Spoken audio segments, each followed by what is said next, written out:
This is not a self-help program filled with positivity and a feel-good message. The fear has been designed with the intention of producing results. The ideas and strategies found in this book are therefore intense and aimed at making you uncomfortable. Some of the practices suggested are based on forcing you to experience emotional trauma. The process is completely self-monitored and regulated. With that said, if you have been clinically diagnosed with post-traumatic stress disorder or severe anxiety, please seek professional help before attempting the fear. While these strategies can be extremely effective in producing results, the process is very precise and requires a degree of dedication and focus. Failure to correctly follow through with the process could produce poor results. Proceed with the fear at your own risk and be smart about your safety throughout this process. As the writer is not a licensed psychologist, take this as his personal opinion on the process of mental change. The fear is designed to be a psychological manual for mental change around anxiety. Please study and understand the concepts and practices fully before attempting them.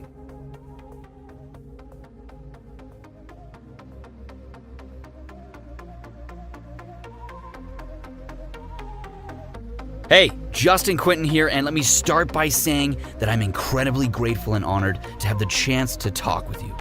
Just by the fact that you're listening to me now tells me that you're dedicated to improving the quality of your life just as I am. So I do not take this opportunity I have with you now lightly. So I want to let you know that when I designed the fear, I wanted to make a very condensed, step-by-step, no fluff, no bullshit program that got right to the point so that anyone could go back to it without having to listen to any motivating stories or unnecessary babble. But with that said, you'll notice that the first 3 stages of this program might seem boring or repetitive, but really they're designed to drill in the fundamentals so that the later concepts can be understood. Throughout the fear, I use examples and suggest challenges that revolve around bars, nightclubs, and the dating scene. And while you don't need to be single or in those locations to apply these techniques, I found that there's an open and anonymous nature around those scenes that really allows for people to apply these strategies more freely and frequently than anywhere else. And hey, I hope I get the pleasure of talking with you someday about your embarrassing moments because believe me, I've got plenty to share. And as I've learned, social anxiety is something that can affect individuals differently. Sometimes it's in general, sometimes it's just with girls or with guys, and sometimes it's just random. For myself in particular, it was with women. From the moment there was any sort of flirtation or even just a conversation with a girl I liked, I would get anxious to the point of puking. Gross, yes. Were there some weird moments? Definitely, yeah. But I mean, looking back now, they were hilarious. However, sticking true to the nature of this program, I'll save you the stories, but what I can say is that when I tell these stories to anyone who asks, it almost seems like I'm talking about a different person.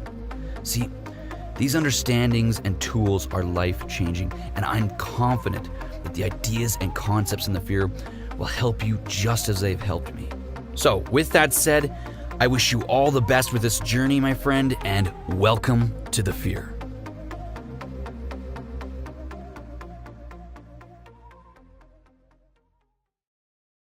The fear is made up of 7 stages. Each stage contains a challenge and information that relies on the previous stage. So please do not skip ahead. Once you feel confident that you have successfully applied or completed a stage, then move on to the next.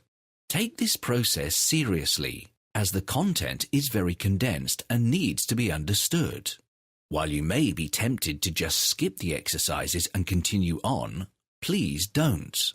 Your success with this relies on your commitment to the process and its sensitivity. This is about how you feel with each stage, so take your time, do the work, and get the results.